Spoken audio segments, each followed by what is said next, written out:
Hello everyone. তো আমরা সেদিন চলে গেছিলাম নাসিকের একটা খুবই সুন্দর জায়গায় পঞ্চবতী। যে পৌঁছে গেছি আমরা গোদাবরী নদীর তীরে। বৃষ্টি হয়ে যেন আরও বেশি সুন্দর লাগছে। এখানেই কিন্তু কুম্ভ মেলা আয়োজন করা হয় এবং সমস্ত তীর্থযাত্রীরা কিন্তু এখানে এসে স্নান করে। থেকে বেরিয়ে আমরা চলে যাচ্ছিলাম সীতাগুহার উদ্দেশ্যে। এই পথ ধরে কিছুক্ষণ হেঁটে গেলেই সামনেই আছে সীতাগুহা।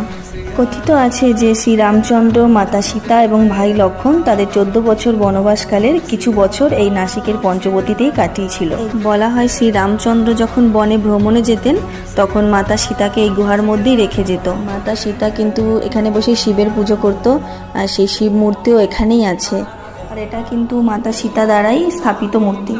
তো আমি যখন শিব মূর্তির সামনে গিয়ে প্রণাম করলাম আর ভাবলাম যে মাতা সীতাও এই একই স্থানে বসেই শিবের পুজো করত, আর তখন যে অনুভূতিটা হয়েছিল তা হয়তো আমি ভাষায় প্রকাশ করে বোঝাতে পারবো না। 5টা বট গাছ এখানেই আছে, যার নাম অনুসারে এখানকার নাম পঞ্চবতী হয়েছিল। তো এটা 1 নম্বর গাছ, এটা 2 নম্বর, এটা 3 নম্বর, এটা 4 নম্বর, এটা 5 নম্বর। প্রত্যেকটা গাছে এরকম নাম্বারিং করে লেখা আছে। এই গাছগুলো কিন্তু সেই সময়কারই গাছ। পঞ্চবতী বন থেকেই কিন্তু রাবণ সীতাকে হরণ করে নিয়ে গেছিল, আর এইখানেই কিন্তু লক্ষ্মণ শূর্পণখার নাক কেটেছিল। তো সেই কারণে এই জেলার নাম নাসিক হয়। আমার সাথে তোমাদের এই পবিত্র স্থানের দর্শন করে কেমন লাগলো অবশ্যই কমেন্ট করে জানাবে।